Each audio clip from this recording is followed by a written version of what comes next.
Mesdames, Messieurs, bonsoir.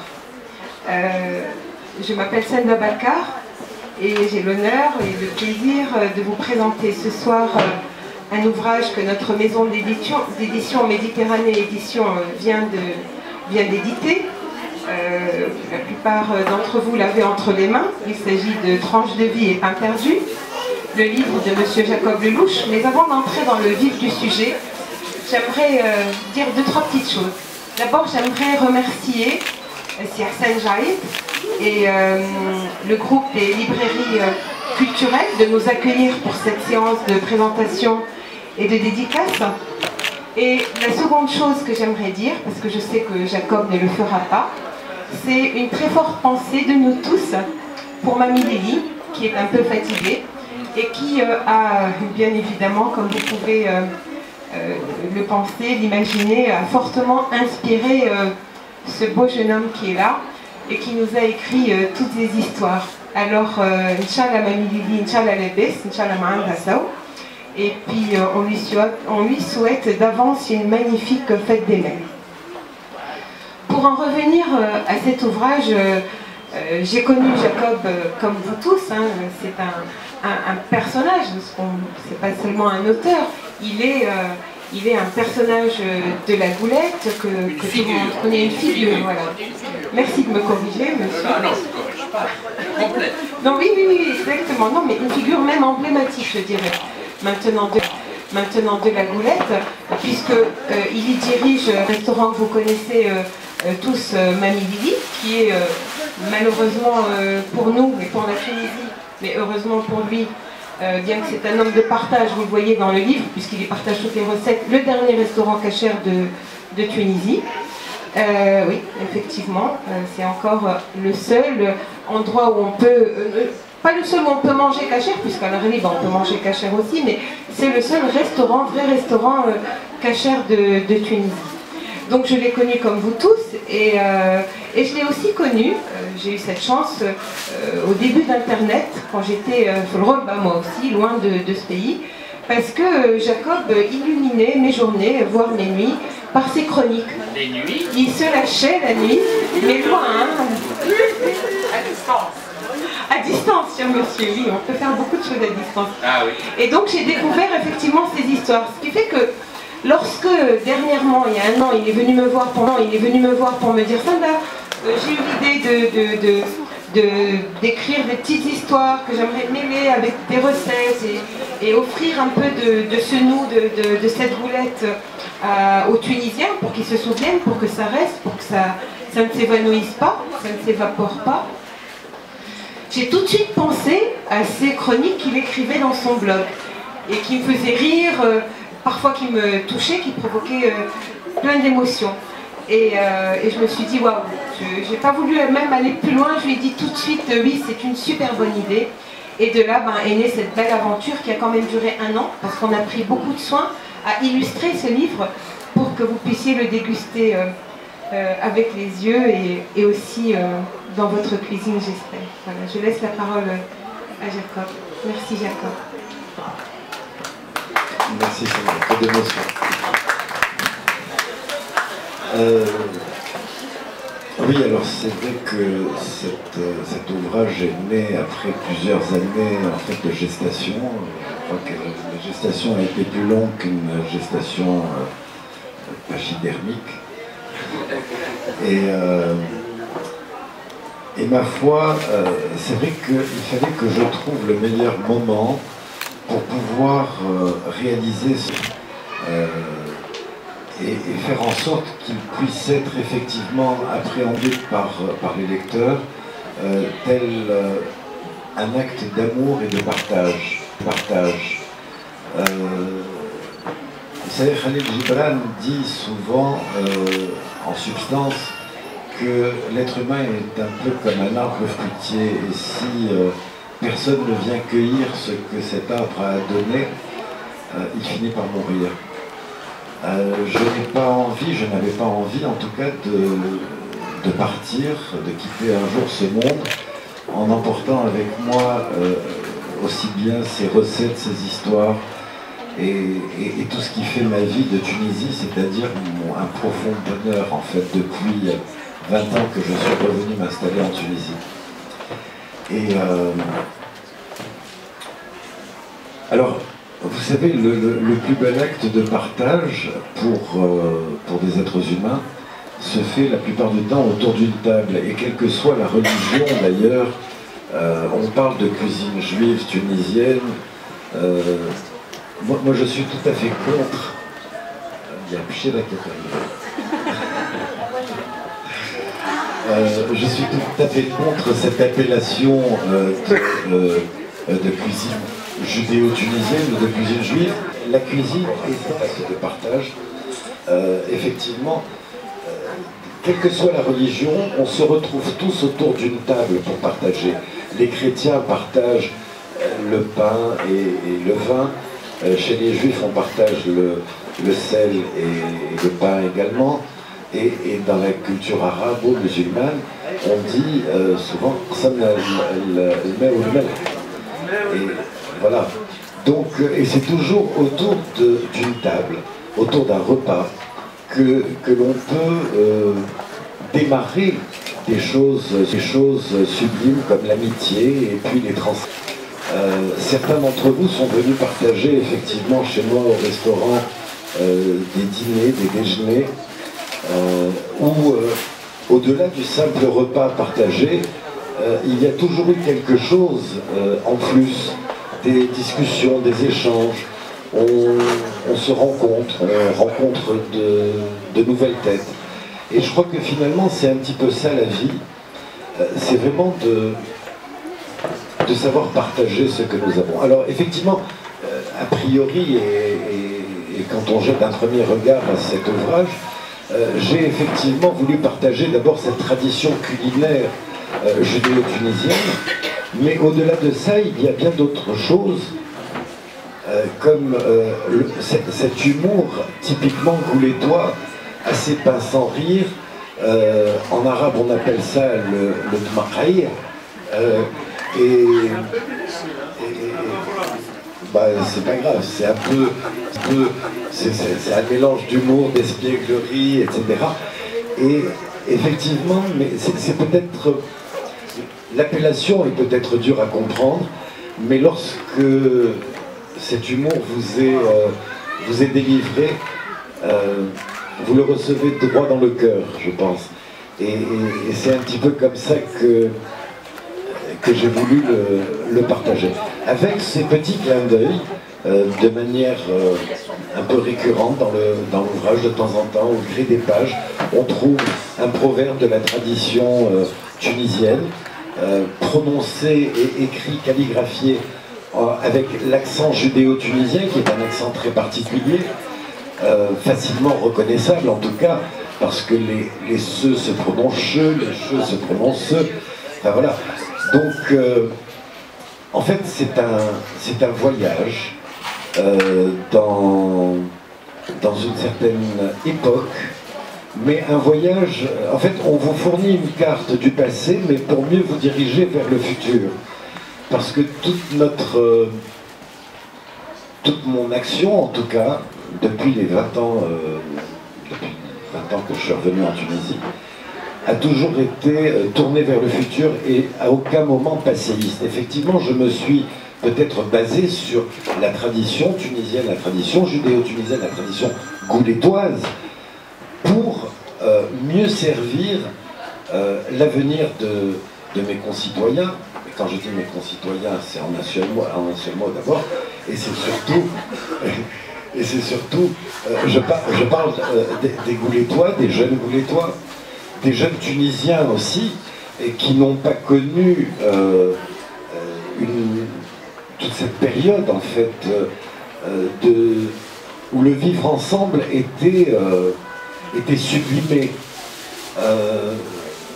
Je crois que pour la plupart d'entre vous, je ne parle pas de ceux qui ont 20 ans ou un peu moins, mais la plupart d'entre vous avaient vécu cette époque où effectivement on ne se souciait pas une seconde de savoir qui était quoi en tout cas, ces étiquettes religieuses ou sociales ne nous importaient pas du tout. Et mon Dieu, on a très bien vécu jusque-là. Alors, c'est vrai que j'ai l'impression des fois d'être un petit peu le dernier carré de résistance des guerres napoléoniennes. Je me suis créé une espèce de boule, la porte est ouverte effectivement et tout le monde est bienvenu. Et je me suis dit qu'il fallait peut-être toucher un peu plus de monde que les aficionados. Et donc j'ai voulu cet ouvrage un peu comme un legs à ces générations à venir. Non pas que j'envisage de mourir demain, vous ne vous débarrasserez pas de moi comme ça.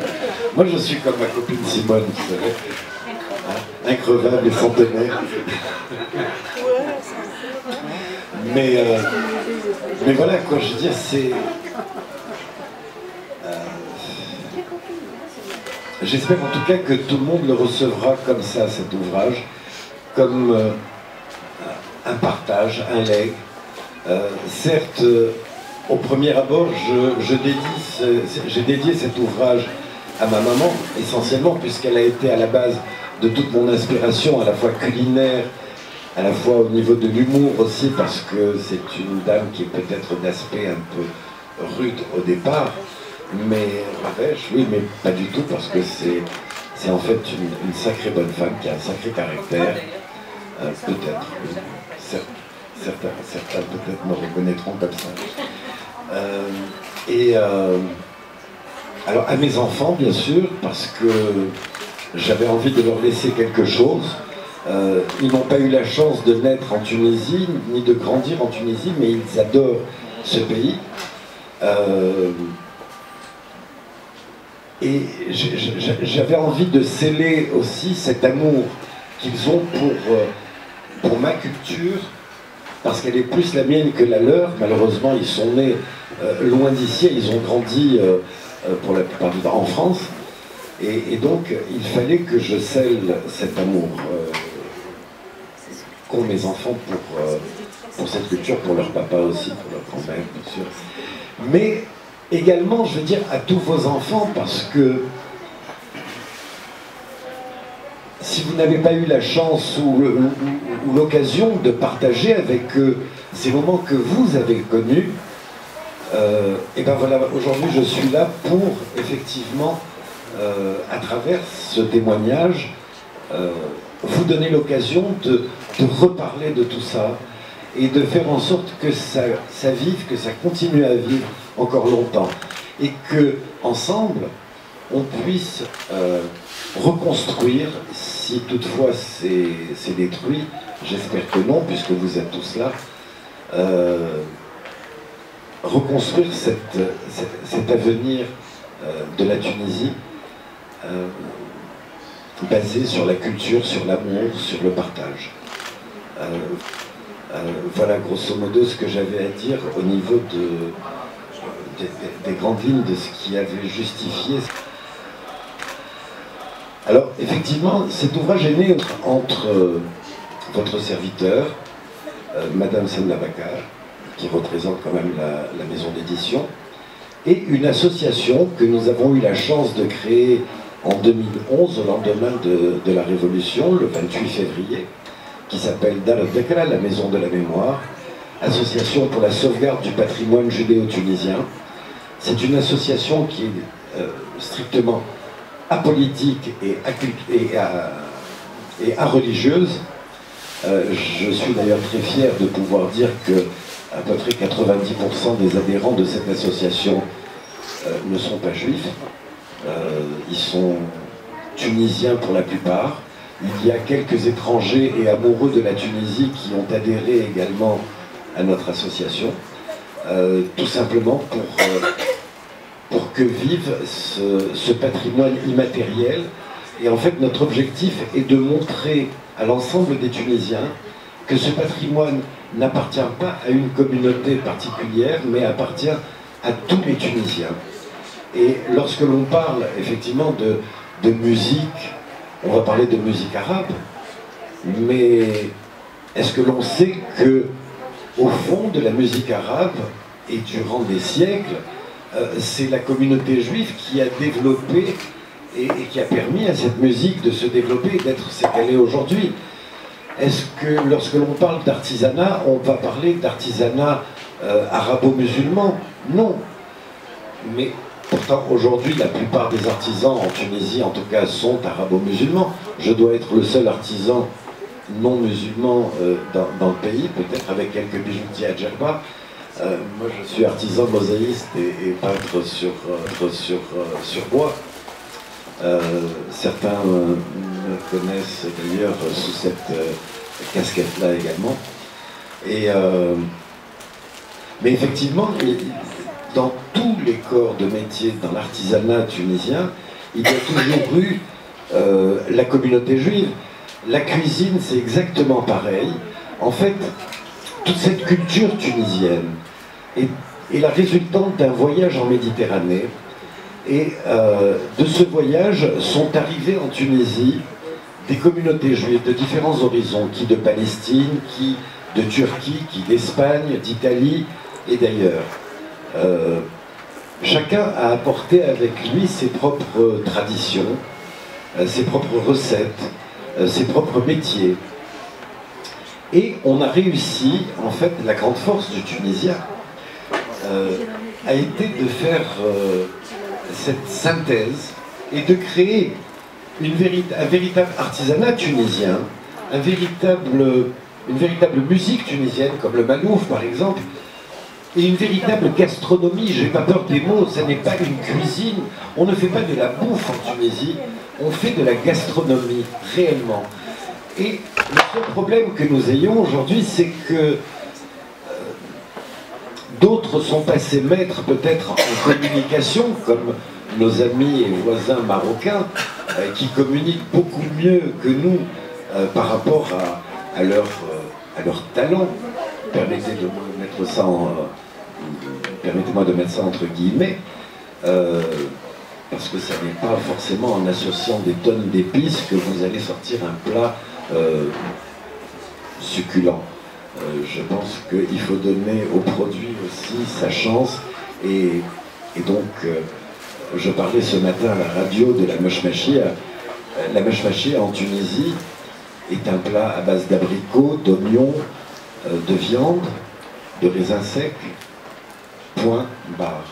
Il n'y a aucune épice. Alors les Marocains vont effectivement rajouter de la cannelle, des tas de choses comme ça qui vont, du safran effectivement, et ça va complètement frelater. Enfin, c'est autre chose. Moi, manger une viande, j'ai envie qu'elle ait le goût de la viande. Manger un abricot, j'ai envie qu'il ait le goût d'abricot. J'ai pas envie d'avoir des plats qui ont... Alors effectivement, dans la cuisine juive tunisienne, on va l'appeler comme tout le monde l'appelle, hein, même si je persiste, je signe, c'est une cuisine tunisienne avant tout. Mais dans la cuisine juive tunisienne, il y a moins d'associations d'épices. On donne au produit sa chance. Et si vous prenez le couscous boulette juif, la bout de pomme de terre, la carotte a un goût de carotte. Il n'y a pas le goût de la harissa ou de la tomate, etc., qui viennent cacher et uniformiser le produit. Certes, voilà le cas. Alors, effectivement, c'est aussi un plat diététique, c'est un plat complet. Vous avez les légumes, vous avez la viande, vous avez la semoule, etc. Et alors, comme dans toutes les cuisines, il y a effectivement une cuisine de pauvres et une cuisine de riches. Mais c'est ce qui fait aussi, c'est cette diversité qui fait la richesse d'une cuisine, d'une gastronomie. Bien sûr, selon les goûts d'abord, selon les moyens aussi. Parce que très souvent, je veux dire, dans les cuisines de pauvres, j'ai le plus profond respect pour les pauvres. N'est-ce pas? Voilà, oui. Mais exactement, je veux dire, une simple shakshuka, voilà, une hamsa, voilà, ça peut pas, une raja, ça peut être une véritable symphonie. Mais d'un autre côté, effectivement, dans la cuisine de pauvres, on va utiliser des cache-misères. Alors comme les produits ne sont pas très nobles à la base, les viandes sont des viandes de basse qualité. Alors on va utiliser des épices, des choses comme ça qui vont camoufler la tomate, la rissa, les choses comme ça. Effectivement, quand on veut goûter à la vraie gastronomie tunisienne, on va aller chercher plus dans la cuisine bourgeoise, comme en France d'ailleurs, et comme partout dans le monde. Il n'y a pas de honte à avoir, mais je vous assure, je n'ai aucun complexe, et au contraire, j'adore partager des plats très très simples, comme je vous disais, le hamsa, une brique à l'œuf toute simple, je veux dire, ça peut être sublime. Voilà quoi, grosso modo, je ne sais pas si... En fait, ce que je voulais peut-être ajouter, ce que je voulais peut-être rajouter, c'est que Jacob l'a dit plusieurs fois à l'occasion de plusieurs passages dans les télés ou dans les radios ces derniers temps. Il a beaucoup insisté sur quelque chose, c'est que ce qui est dans ce livre, c'est pas l'histoire, c'est de la cuisine thune, c'est des chroniques thunes aussi, mais c'est l'histoire de toute la Tunisie et de tous les Tunisiens. Et je me reconnais dans ce qu'il dit parce que ce sont effectivement les histoires que nous racontait ma grand-mère. Et pour moi, éditer ce livre, c'était très fort et très symbolique parce que c'est à la fois rendre hommage à nos grands-mères, à ce qu'elles ont vécu, à cette communauté d'amitié, d'amour entre italiennes, juives, musulmanes. C'est la première fois que je me fais traiter de grand-mère. Hein. Tout arrive. Ouais, oui. Et puis aussi, je trouvais que ça pourrait être une fierté pour moi, et ça l'est en fait, du coup, qu'une éditrice musulmane édite un auteur juif tunisien, parce que aujourd'hui, le mot juif chez les musulmans et chez nous, malheureusement aussi en Tunisie, je dis bien ce mot-là, est devenu quasi tabou, et c'est pour ça que je suis très heureuse. J'ai été invitée quelques jours avant la sortie du livre aussi, mais aussi à l'occasion de la sortie du livre, se promène de plateau télé, et franchement, pour moi, ça provoque à l'intérieur des choses, parce que je me dis, ben voilà, maintenant on prononce ce mot-là. Ce matin, j'étais moi-même à la télé dans une émission à très forte audience, mais une audience très particulière, une audience très populaire. Et j'étais très contente de répéter plusieurs fois ce mot dans la communauté juive, les recettes juives, parce que c'est un mot qu'on n'ose plus prononcer parce qu'il fait tout de suite penser à la politique ou à d'autres choses. Donc pour moi, ça c'était important.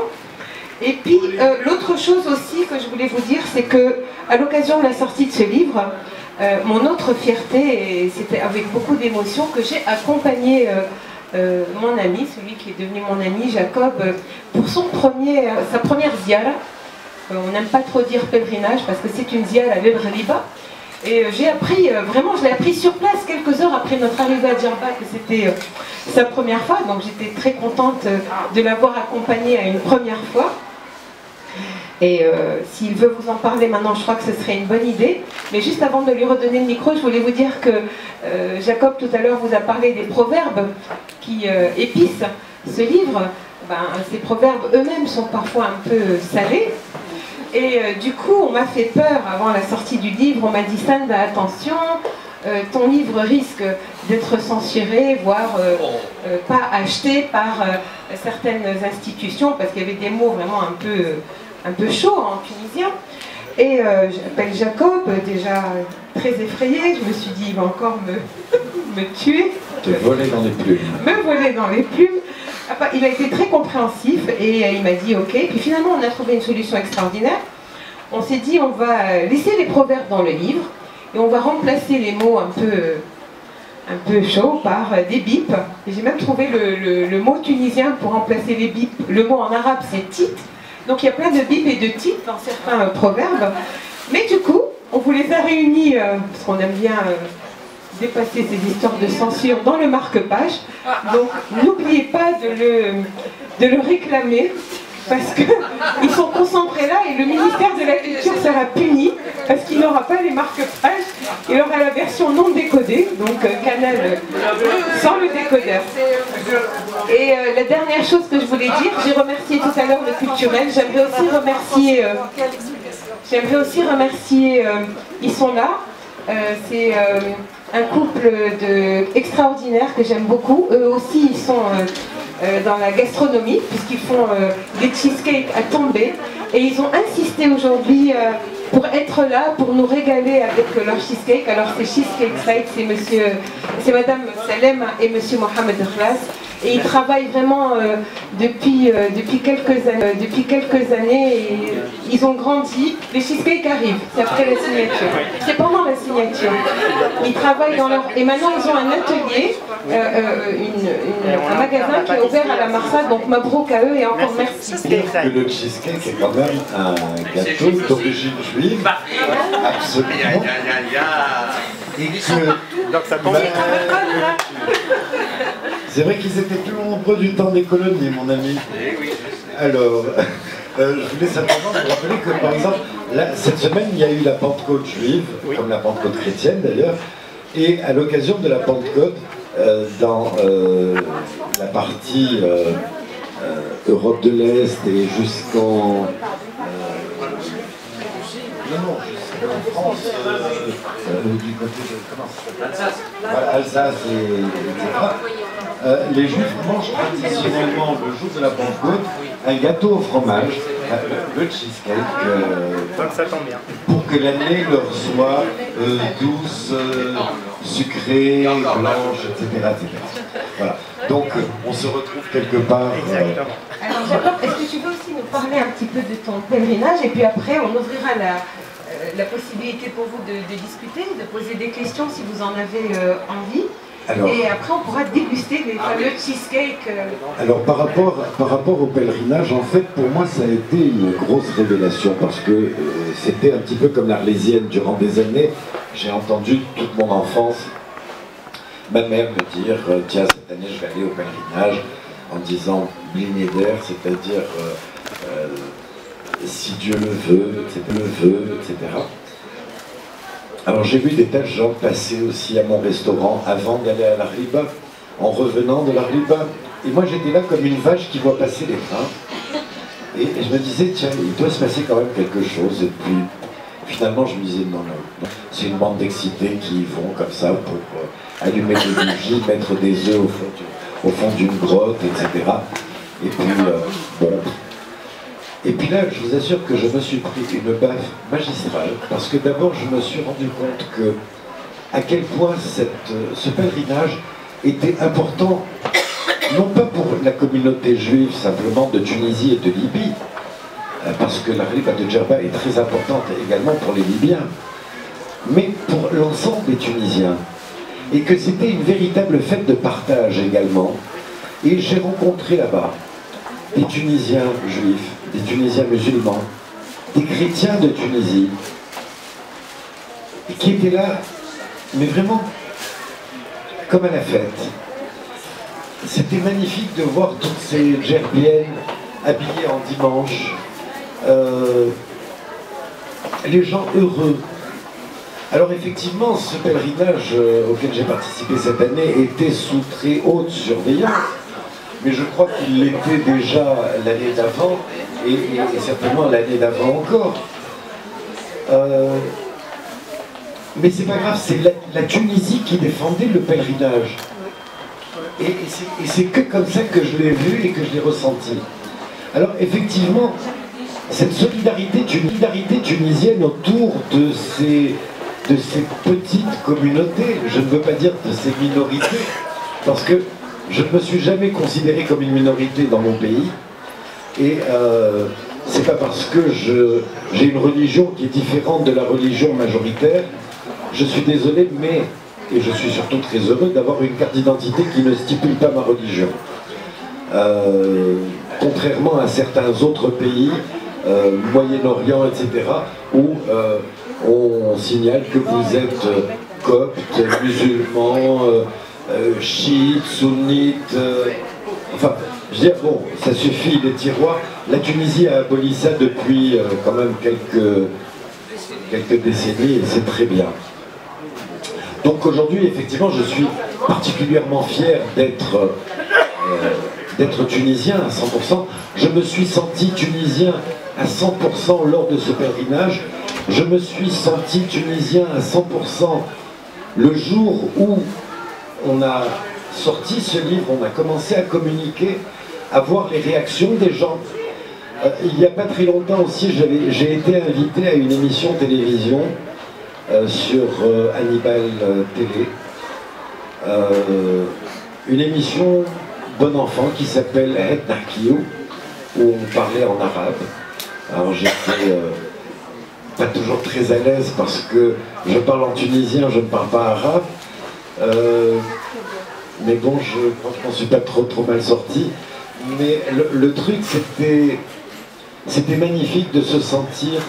J'étais venu là sans aucun complexe, sans aucune gloriole, j'en tirais aucune gloire. Je suis moi, point barre.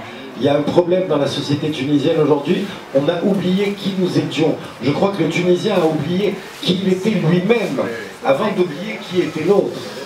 Et donc, je crois que notre devoir aujourd'hui est de réapprendre à nous connaître. Bonjour, je suis François Georges, bonjour, je suis Nelda, bonjour, je suis Simone. Et voilà, je veux dire, en toute simplicité, vous avez des choses à partager, partageons-les. Moi, j'ai essayé de faire ça à travers un livre, à travers un blog pendant un moment, à travers un restaurant, à travers mes amitiés. Et elles sont relativement solides. Il y en a certains que j'ai retrouvés après des années d'absence, d'autres que j'ai perdu de vue mais que je revois régulièrement. La régularité n'est pas le plus important dans l'amitié. Je crois que c'est ce que nous avons absolument dans le cœur, c'est la constance. Merci Simone. Sans toi, que seraient les pyramides? Voilà. Alors je ne sais pas si vous avez des questions à nous poser. Je ne voudrais pas être le seul à parler. Voilà. J'aimerais qu'on puisse aussi partager des choses en parole.